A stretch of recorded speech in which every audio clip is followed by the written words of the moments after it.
Oke, ini saya izin share screen.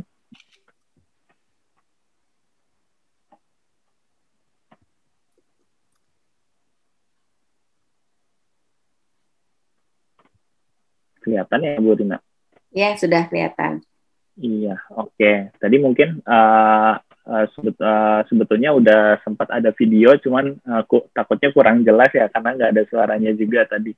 Jadi sebetulnya apa sih Aruna gitu? Jadi Aruna ini perusahaan teknologi yang kita bangun, yang bergerak khusus di bidang perikanan dan kelautan, khususnya di maritim gitu. Jadi memang Aruna ini memanfaatkan teknologi 4.0 khususnya di teknologi informasi untuk membantu industri, khususnya di industri maritim.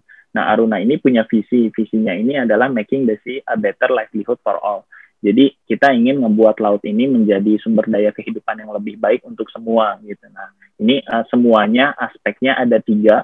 Jadi kita ambil konsep triple bottom line. Jadi sustainability business bisa berjalan ketika ada triple bottom line. Nanti triple bottom line ini 3P, yaitu profit, people, and planet. Jadi kita memperhatikan terkait masalah ekonominya, people-nya, dan juga lingkungannya, kayak gitu. Nah, ini visi penting banget ya teman-teman untuk kita bangun di awal ketika kita mau ngebangun satu perusahaan kayak gitu, atau satu startup. Nah, ini emang visi yang dari awal kita bawa, dan makanya sering ada tagline laut untuk semua, itu adalah tagline dari visinya Aruna, kayak gitu. Nah, jadi awalnya Aruna itu dari mana sih? Mungkin tadi saya sedikit cerita juga perjalanannya dari awal, ketika kita ngebangun Aruna sampai mungkin bisa sampai di hari ini. Jadi awalnya waktu itu kita ikut kompetisi, sebetulnya yang paling benar-benar kompetisi yang paling berpengaruh untuk kita adalah waktu itu ikut Hackathon Merdeka yang saat itu di tahun 2015. Jadi waktu itu diadakan oleh Pak Presiden Jokowi di bawah KSP, kantor staf presiden, dan kita waktu itu jadi juaranya di sana dan disambungkan ke beberapa menteri yang terkait seperti itu. Dan di sanalah kita ngebangun konsep ini, dan konsep ini bahkan jadi tolak ukur untuk bisa mensolusikan khususnya di industri perikanan seperti itu. Nah, balik lagi dari situ, mulailah kita masuk ke dunia startup yang tahapannya mungkin kalau teman-teman nonton film startup ya, drakor startup, itu ada tahapannya mulai dari seed round, terus juga pre-series A, dan sampai sekarang kita mau masuk ke series A, yang mana memang latar belakangnya kita lihat. Jadi dari hasil hackathon itu memang, dan ini yang kita bawa juga, bahwa Indonesia itu sebetulnya adalah negara maritim terbesar di dunia gitu. Jadi memang 3/4 wilayah Indonesia itu adalah laut. Dan memang hal-hal fakta ini yang membuat Indonesia itu memang negara maritim terbesar di dunia gitu. Tapi faktanya garda terdepan dari maritim yaitu nelayan, kok malah rasanya kalau kita bicara nelayan atau pesisir itu banyak isunya adalah keterbelakangan atau ketertinggalan seperti itu. Dan kita lihat juga ternyata pendapatan nelayan ini dari data KKP terakhir itu pendapatan nelayan itu sekitar 1,1 juta atau 2,7 juta per bulannya, dan itu akhirnya 25% kemiskinan nasional itu disumbang oleh nelayan seperti itu, dan 90%-nya ini nelayan-nelayan kecil. Nah, ini yang tersebar di seluruh Indonesia gitu. Ini fakta yang sangat miris sekali, sehingga kemarin kita coba untuk awal petakan beberapa masalah yang menjadi pain problemnya. Nah, apa sih pain problem dari industri ini? Kita petakan ada 3 ini. Jadi ada inefficient supply chain. Jadi kalau kita bicara di supply chain-nya atau di perdagangannya perikanan, itu memang sangat panjang, mulai dari nelayan, jual ke tengkulak 1, tengkulak 2, tengkulak 3, baru ke end buyer gitu. Dan itulah yang adanya ketidaktransparanan dalam sisi trading, dan juga membuat si nelayannya sulit untuk mendapatkan harga yang terbaik seperti itu. Yang kedua adalah terkait masalah sulitnya untuk mengakses data. Jangankan mungkin di daerah timur atau barat, mungkin di Jawa saja ini kita sulit untuk bisa nge-trace data terkait produksi si nelayan atau produksi di satu daerah seperti itu. Dan yang terakhir adalah terkait masalah quality control. Nah, quality control ini ngaruh ke beberapa kebiasaan nelayan. Karena nelayan tidak tahu nih sebetulnya QC seperti apa, quality ikan seperti apa yang harus mereka tangkap yang memang itu dibutuhkan oleh pembeli atau buyer seperti itu. Dan ini yang harusnya ada pembinaan langsung di bawah atau langsung di level nelayan gitu.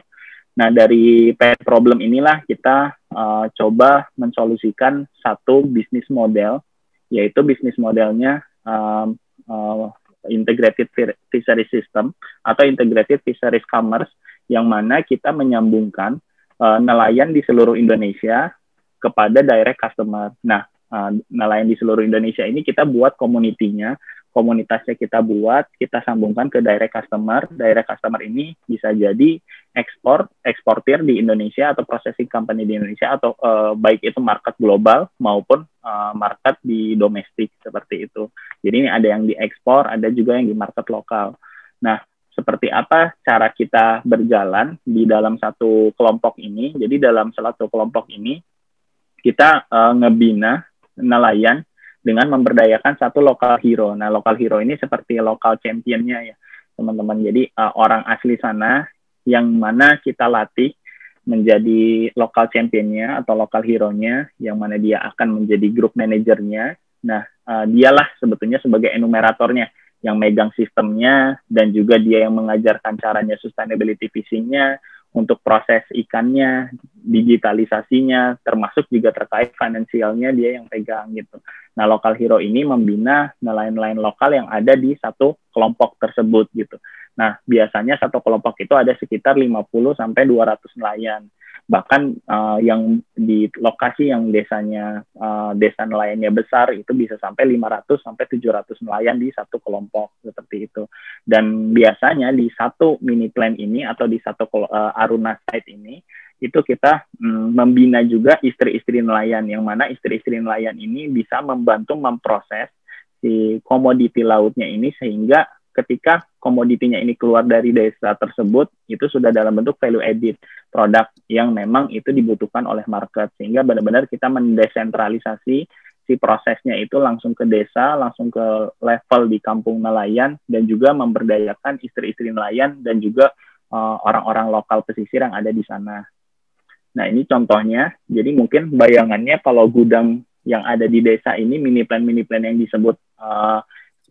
disebut oleh saya tadi itu bayangannya bukan pabrik yang besar, tapi memang ini satu rumah nelayan, biasa kita sebutnya rumah nelayan Aruna, yang benar-benar kita standarin, dan juga di sini tempat yang benar-benar pertemuan ketika nelayan bongkar ikannya, dia langsung transaksi di sana. Jadi kita benar-benar ngasih akses ke marketnya di sana, dan termasuk untuk yang financingnya, dan bahkan terkait masalah teknologinya yang dipegang lokal hero-nya nanti ada di mini plan tersebut gitu, ada di sana. Nah, ini beberapa contohnya terkait masalah processing yang dilakukan di satu mini plan tersebut. Dan ini beberapa teknologi yang kita coba masukkan juga. Jadi selain teknologi informasi e-commerce yang kita masukkan, kita juga membantu nelayan untuk bisa mencari ikan yang dengan cara teknologi seperti Fish Finder, dan juga ada beberapa terkait kita lagi coba trial beberapa IoT yang kita masukkan ke kapal nelayan, sehingga itu bisa membantu nelayan, dan di sini pun kita bisa mengetahui traceability datanya nelayan seperti itu. Nah, ini contohnya, jadi kita mengetahui fishing ground-nya, dan bahkan di setiap komoditinya, contoh beberapa komoditi untuk yang live seafood seperti lobster, ataupun mungkin untuk rajungan, itu kita bisa tahu tangkapan nelayan siapa ini profilingnya seperti apa, kayak gitu. Dan ini yang jadi standar yang ada di mini plan Aruna seperti itu. Ini pun untuk masuk ke tambak, jadi memang kita membina nelayan dan juga membina petambak. Jadi hampir sama konsepnya, bahwa kita juga membina petambak untuk membantu mereka mendapatkan akses market yang lebih baik seperti itu. Nah, ini balik lagi ke tadi, si visinya Aruna sebetulnya selain terkait masalah ekonominya, kita juga benar-benar masuk ke arah people dan juga planetnya, sehingga kita melakukan beberapa pemberdayaan khususnya untuk masyarakat pesisir, baik itu istri nelayannya anak nelayannya, terkait masalah kesehatan mereka yang kita juga selalu ada pengecekan. Bahkan ada beberapa local hero ini mereka juga ngajar di mini plan-nya khusus di daerah-daerah yang terpencil seperti di daerah Papua, Papua Barat. Jadi teman-teman yang ada di sana bahkan mengajarkan baca anak-anak nelayan di sana seperti itu. Nah, ini contoh lain adalah pembinaan kepada istri-istri nelayan. Jadi biasanya kita ajari mereka cara proses yang baik. Ini contohnya untuk rajungan sebelum diekspor ke Amerika. Jadi pengupas rajungannya ini kita ajarkan. Kita kirim orang yang udah expertnya dari Jawa. Ini contohnya di Kalimantan, di Berau, Kabupaten Berau. Jadi kita kirim dari Jawa, setelah itu kita ajarkan sehingga mereka bisa mandiri, dan juga semua produk yang keluar dari mini plan ini sudah dalam bentuk value added product, dan emang kita arahkan sesuai dengan market yang terbaik dari setiap komoditinya seperti itu. Ini juga terkait beberapa program-program kita, Sarasehan ataupun yang biasa kita sebut silaturahmi nelayan Aruna, sehingga kita juga menggali feedback, banyak mendengar apa keluhan nelayan dan juga sebetulnya apa yang solusi yang bisa kita kasih, dan itu juga yang program-program yang kita lakukan. Nah, ini contohnya local hero yang ada di mini plan Aruna. Ini ada local hero ada beberapa local hero juga itu wanita, jadi nggak semuanya laki-laki gitu. Dan nah, ini yang tadi saya bilang ada beberapa local hero juga yang sebetulnya bahkan mengajarkan membaca anak-anak di sana gitu. Dan yang menarik di Aruna, jadi setiap tahun ada retreat. Jadi retreat ini mungkin kayak pelatihan khusus untuk seluruh nakama Aruna. Jadi seluruh local hero dari Aceh sampai Papua mereka berkumpul di satu tempat, khususnya di Jakarta, dan mereka mendapat pelatihan. Yang kemarin terakhir di 2020 sebelum pandemi, itu juga kita melakukan pelatihan dengan Kopassus itu bareng untuk local hero, sehingga ketika disebar di sana mereka benar-benar siap untuk menjadi local champion di tempatnya masing-masing seperti itu. Ini beberapa lokasi yang kita ada. Jadi Aruna total sekarang ada 32 lokasi yang titik utamanya. Jadi mungkin kalau dengan satelitnya, titik-titik mini plan satelitnya itu ada sekitar 60 titik di 14 provinsi yang tersebar di seluruh Indonesia, dan juga kita sudah membina sekitar 20.000 nelayan lebih, dan juga lebih dari 20 jenis komoditi laut yang kita transaksikan dengan nelayan gitu, dan yang mana marketnya untuk sekarang 85%-nya masih ekspor, yang mana kita juga sedang arahkan beberapa komoditi juga untuk market domestik seperti itu. Dan memang tujuan ekspor yang paling besar itu ke Amerika, Kanada, China, dan juga beberapa negara di Asia Timur dan juga Asia Tenggara. Ini beberapa komoditinya, dan juga ini contoh ekspor dengan brand Aruna. Jadi ini yang rajungan yang tadi saya cerita yang kita ekspor ke Amerika dan juga ke Kanada. Nah, ini yang menarik, selain dari sisi brandnya itu pakai brand lokal, brand Aruna, karena biasanya rata-rata kaleng rajungan ini itu brandnya langsung brand Amerika ya, di company-company Amerika. Kita pakai brand sendiri, dan juga bahkan ada traceability terkait nelayan kita nih. Jadi setiap kalengnya kita tahu ini nelayannya dari mini plan mana, misalnya dari ternyata ini dari Kota Balikpapan, nelayan Kota Balikpapan. Nah, dan kelompok nelayannya siapa gitu, dan kita bisa mengetahui juga bukan cuma dari sisi lokasinya, bahkan si nama nelayannya, kelompok nelayannya siapa saja seperti itu. Ini ada QR code-nya juga gitu.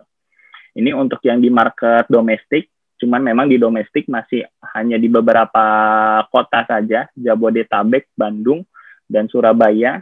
Jadi di sini ada beberapa yang udah bisa kita akses melalui beberapa platform e-commerce atau platform B2C2C yang ada seperti Tokopedia, Shopee, TaniHub, Sayurbox. Itu kita juga bisa akses di sana untuk masyarakat Indonesia bisa langsung makan ikan langsung dari nelayan Indonesia seperti itu. Ini beberapa kolaborasi kita.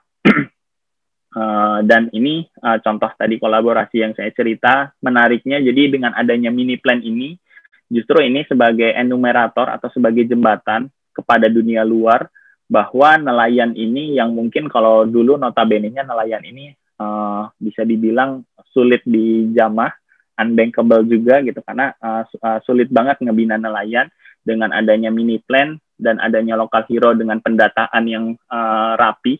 Nah, ini juga kita bisa men-trace mana nelayan yang benar-benar nelayan, karena banyak juga nelayan-nelayan yang bukan nelayan sebetulnya, dalam artian ini mungkin hanya kalau misalnya kita bicara ada beberapa bantuan dan lain-lain, itu kan tiba-tiba orang jadi banyak nih yang jadi nelayan gitu. Jadi ini semua bantuan itu bisa tersalurkan dengan tepat sasaran. Bahkan ketika bantuan itu telah disalurkan, mereka pun bisa menangkap ikan dan menjual dengan harga yang baik, dengan harga yang lebih fair langsung kepada mini plan Aruna seperti itu. Dan ini sudah terjadi di beberapa site, dan ini contoh untuk beberapa kolaborasi juga dengan beberapa kementerian. Dan ini sebetulnya mimpi dari kita. Jadi kita bilang bahwa kita ini membawa unique value proposition negara kita atau keunikan negara kita. Seperti Cina, negara manufaktur, muncul startup teknologi Alibaba yang akhirnya mereka mendunia gitu. Karena Alibaba memang basicnya adalah startup yang bergerak di manufaktur. Dan juga adanya Thailand dengan negara pariwisata, adanya Agoda gitu. Dan Alibaba dan Agoda ini akhirnya menjadi pemain global gitu. Sebesar apapun startup yang muncul di negara lain, kita ngelihat udah ada pemain globalnya nih gitu, yang benar-benar mereka ini bahkan lahir dari keunikan negara tersebut. Kalau bicara Indonesia, Indonesia adalah negara maritim dan Indonesia harus punya Aruna gitu, yang bahkan bisa menjadi startup yang global gitu, atau company yang global seperti itu. Nah, ini memang mimpi kita. Dan kalau tadi bicara visinya, ini kita juga punya misi 30 tahun Aruna. Jadi 30 tahun Aruna itu pas juga bertepatan dengan 100 tahun kemerdekaan Indonesia. Jadi kita benar-benar ingin memberikan kado yang terbaik untuk Indonesia, 100 tahun Indonesia, dengan mengembalikan kejayaan maritim Indonesia yang bisa disegani oleh dunia. Karena tadi dengan adanya masuknya industri 4.0 ataupun adanya masuknya teknologi ke dalam pesisir, yang notabene-nya kita tahu pesisir ini keterbelakangan, dan juga nelayan Indonesia dan juga latar belakang Indonesia yang sebutnya negara maritim. Ketika kita bisa maju ke sana, harapannya ini bisa menjadi target kita dan juga bisa membantu meningkatkan ekonomi pesisir dan juga di akhir untuk bisa mengembalikan kejayaan maritim ini seperti itu. Mungkin sekian sharing dari